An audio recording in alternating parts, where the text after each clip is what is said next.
Hi guys, this is Priyam Utkarsh and today I will teach you torque of class 10th ICC chapter 1. Okay, so let's start.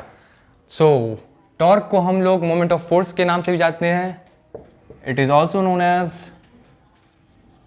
moment of force. Now, torque है क्या? ये दो factors का combining effect है. कौन कौन? एक तो मैग्नीट्यूड ऑफ फोर्स अप्लाइड और second perpendicular distance between the line of action of force and the pivot point. यानी कि जो हम लोग फोर्स अप्लाई करते हैं, जैसे एग्जांपल देख लीजिए आप, ये देखिए रॉड है, यहाँ पे पाइवट पॉइंट है और ये इसका परपेंडिकुलर डिस्टेंस है और यहाँ पर फोर्स अप्लाई हो रहा है. तो टॉर्क क्या है? ये दो फैक्टर्स का कंबाइनिंग इफेक्ट है. कौन कौन? फोर्स अप्लाइड और परपेंडिकुलर डिस्टेंस. परपेंडिकुलर डिस्टेंस है, इसको हम लोग ऐसे डिनोट करते हैं. तो मतलब इसको हम लोग लैंग्वेज में किस तरह से लिखेंगे?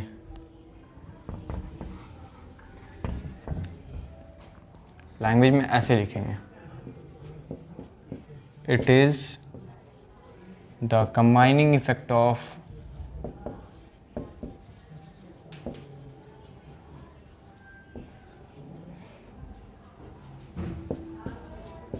factors. First, magnitude of force applied,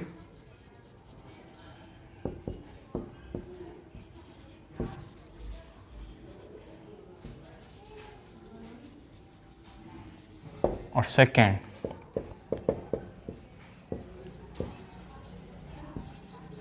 perpendicular distance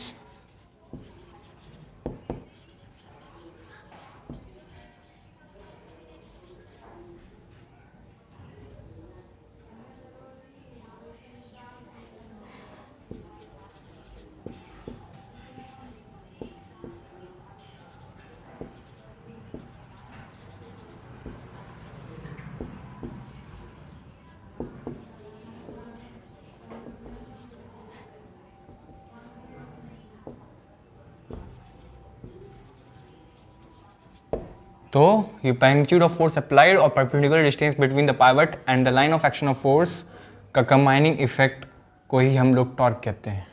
इसको आप लोग नोट डाउन कर लीजिए या फिर स्क्रीनशॉट ले लीजिए. चलिए,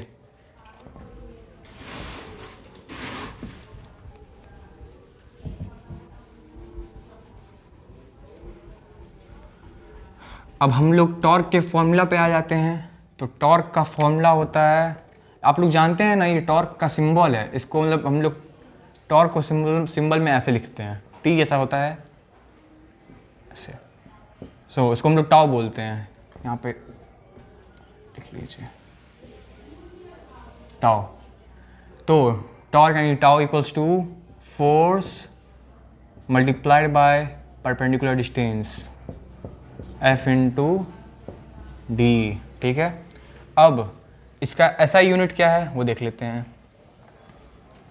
एसआई यूनिट, तो चूंकि torque equals to force multiplied by perpendicular distance, तो यहाँ पे फोर्स का एसआई यूनिट क्या होता है? फोर्स का एसआई यूनिट हम लोग जानते हैं न्यूटन होता है, और परपेंडिकुलर डिस्टेंस का एसआई यूनिट क्या होता है? मीटर होता है. तो यहाँ पे मीटर हो जाएगा. इसीलिए टॉर्क का ऐसा यूनिट क्या हो गया? Newton metre. सिंपल था.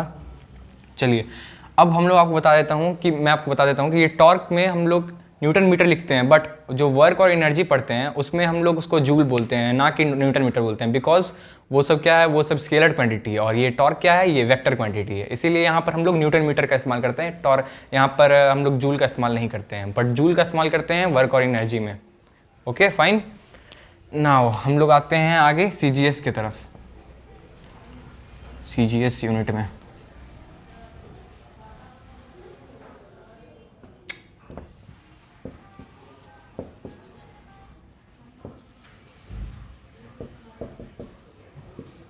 तो चूँकि torque equals to force multiplied by distance, और इसका ऐसा यूनिट क्या था? हम लोग को न्यूटन मीटर था, या फिर आप सीजीएस ही लीजिए. इसीलिए सीजीएस यूनिट इक्वल्स टू, तो फोर्स का CGS यूनिट क्या होता है? डाइन होता है।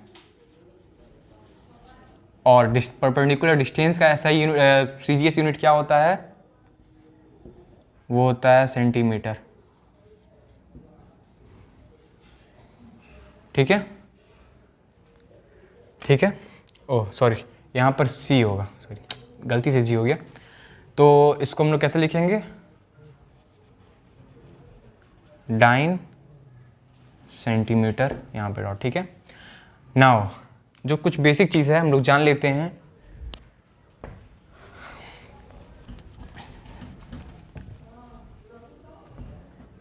वन न्यूटन का वैल्यू होता है 10⁵ डाइन, और 1 मीटर का वैल्यू क्या होता है? 10⁵ सेंटीमीटर। इसीलिए 1 न्यूटन मीटर का वैल्यू क्या होगा CGS में?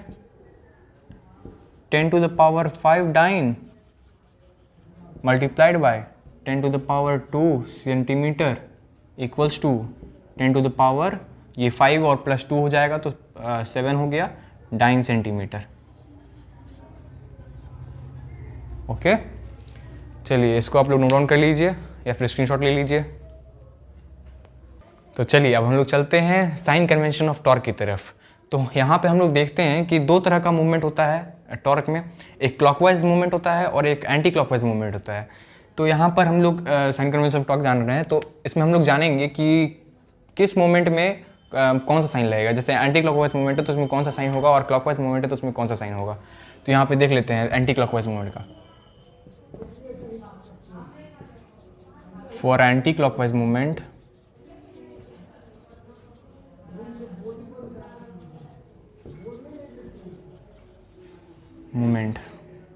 अब यहाँ पे देखिए ये सर्कल है, यहाँ पे पाइवटेड है, ठीक है। और एंटी क्लॉकवाइज अगर लग रहा है तो वो इधर की तरफ राउंड होगा, और इधर तक करेंगे तो क्लॉकवाइज हो जाएगा। तो फोर्स यहाँ लगाएंगे, F यहाँ लगाएंगे, और ये इधर की तरफ राउंड होगा, मतलब इधर की तरफ घूमेगा। तो इसका साइन क्या हो जाएगा? पॉजिटिव। ये हम लोग मानते हैं इसका साइन पॉजिटिव होता है। तो और इसको याद करने का हम लोग मेमोरी फॉर्मूला देख लेते हैं। MF memory formula ACP police जानते होंगे आप लोग, ACP। यहाँ पर ACP क्या है? A इक्वल्स टू NT और C इक्वल्स टू क्लॉकवाइज और P इक्वल्स टू पॉजिटिव। समझ गए आप लोग?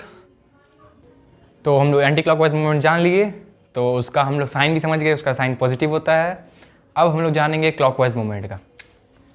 तो क्लॉकवाइज मूवमेंट में ये एक सर्कल है, यहाँ पर ये पाइवटेड पॉइंट है, तो क्लॉकवाइज इधर के डायरेक्शन होता है। हम लोग जानते हैं कि क्लॉकवाइज, क्लॉक जानते हैं, क्लॉक इधर की तरफ घूमता है ना, क्लॉक ऐसे तो नहीं घूमता क्लॉक, तो इधर घूमता है, तो ये क्लॉकवाइज मूवमेंट होता है इधर।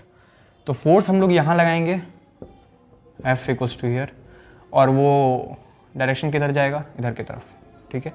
और इसका साइन क्या हो जाएगा? हाँ, इसके लिए मेमोरी फॉर्मूला बहुत इजी है, क्योंकि जब ACP यानी कि एंटी क्लॉकवाइज मूवमेंट का साइन पॉजिटिव हो रहा है तो ऑब्वियसली क्लॉकवाइज मूवमेंट का साइन निगेटिव होगा। ये तो बहुत कॉमन चीज़ है, इसको आप लोग नोट डाउन कर लीजिए। जो मैंने तभी से आप लिख रहे हैं इसको पॉज करके या तो लिख लीजिए या फिर नोट डाउन कर लीजिए। तो यहाँ पर अब हम लोग डायरेक्शन ऑफ रोटेशन देख लेते हैं। तो ये क्लॉकवाइज है, ये क्लॉकवाइज है, लोग जानते हैं। और एक और ले लेते हैं सर्कल पाइवटेड एक पॉइंट पे, और वहाँ पर फोर्स यहाँ लगा रहे हैं, और ये एंटी क्लॉकवाइज डायरेक्शन में मूव कर रहा है। तो ये क्या हो गया आपको? Anti clockwise.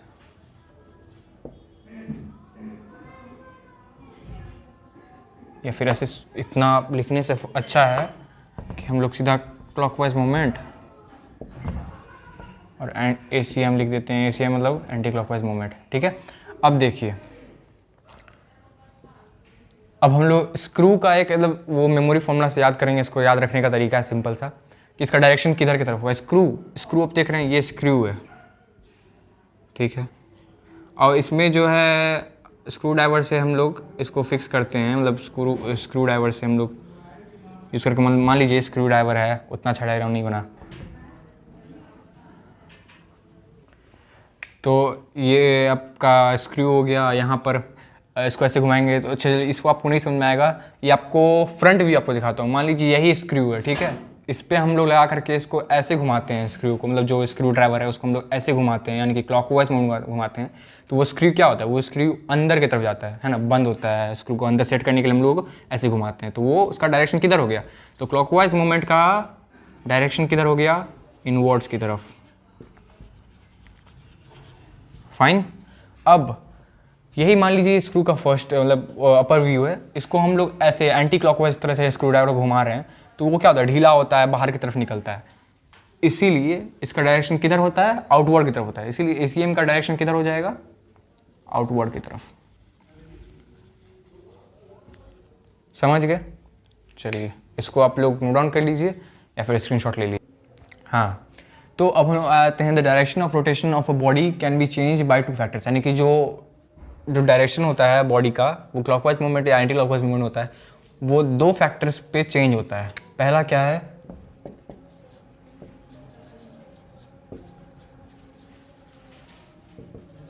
By changing the point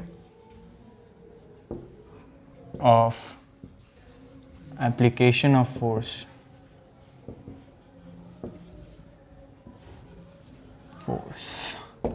वो कैसे, अब हम लोग देख लेते हैं। यहाँ पे ये दो पाइवटेड बॉडी है, यहाँ पे हम लोग फोर्स यहाँ लगा रहे हैं, F यहाँ, तो इसका डायरेक्शन किधर की हो रहा है, इधर हो रहा है। इसको हम लोग क्या बोलेंगे, क्लॉकवाइज मूवमेंट बोलेंगे। और यहाँ पर हम लोग फोर्स का पॉइंट चेंज कर देते हैं, यहाँ पे पॉइंट ऑफ एप्लीकेशन चेंज कर देते हैं। यहाँ पे फोर्स हम लोग लगा देते हैं, इसमें हम लोग फोर्स इधर लगाएंगे, और फोर्स हम लोग इधर लगाएंगे, तो डायरेक्शन किधर की तरफ होगा, इधर की तरफ। तो ये कौन सा मूवमेंट हो जाएगा, एंटी क्लॉकवाइज मूवमेंट। ये समझ गए? चलिए इसको नोट डाउन कर लीजिए। अब हम लोग चलते हैं, एफ यहाँ लिख लीजिएगा। अब हम लोग चलते हैं सेकेंड वाले पे। तो सेकेंड वाला क्या है,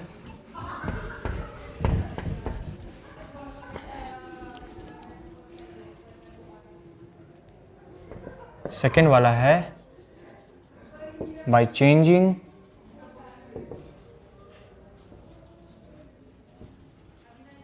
the direction of line of force। यहाँ देख लीजिए, यहाँ पर ये बॉडी लिए हम लोग, ये केंद्र पे पाइवटेड है, ठीक है। अब यहाँ पर फोर्स हम लोग यहाँ लगा रहे हैं, ठीक है। इसका डायरेक्शन इधर की तरफ होगा ना, तो इसको हम लोग ऐसे करेगा, तो ये कौन सा मूवमेंट हो गया, एंटी क्लॉकवाइज मूवमेंट। अब हम लोग इसका पॉइंट ऑफ एप्लीकेशन चेंज नहीं करेंगे, सिर्फ इसका जो डायरेक्शन है लाइन का वो हम लोग चेंज कर देंगे। ये सेम बॉडी पाइवटेड है एक पॉइंट पे, तो जो हम लोग यहाँ पे लगा रहे थे वही इसी टेंजेंट पे लगाएंगे, बट इधर से लगाएंगे, यहाँ पे लगाएंगे हम लोग। सेम इधर से लगा रहे हैं बट इसका डायरेक्शन चेंज कर दे, लगा दी। तो ये किधर की तरफ मूव करेगा, ऐसे मूव करेगा, ये मूव करेगा, तो ये क्लॉकवाइज डायरेक्शन में मूव कर रहा है। तो ये कौन सा डायरेक्शन में मूव कर रहा है, क्लॉकवाइज मूवमेंट हो रहा है, तो इसमें क्लॉकवाइज मूवमेंट हो रहा है। समझ गए आप लोग, ये सारा चीज़ समझ गए। इसको आप लोग स्क्रीनशॉट ले लीजिए, नोट डाउन कर लीजिए पॉज करके। ओके, सो कैसा लगा आप लोगों को ये वाला क्लास, प्लीज़ कमेंट करके बताइए, और आगे के वीडियो के लिए जुड़े रहिए हम लोग के साथ, क्योंकि नेक्स्ट वीडियो आने वाला है कपल पे, उसके बाद नेक्स्ट वीडियो आएगा इक्विलिब्रियम पे। बट कपल तक पढ़ा करके मैं आपको टॉर्क और कपल का सारा न्यूमेरिकल क्लियर करवाऊंगा। ओके, तो मिलते हैं नेक्स्ट वीडियो में, तब तक के लिए घर पे रहिए और सेफ रहिए। Bye bye, take care.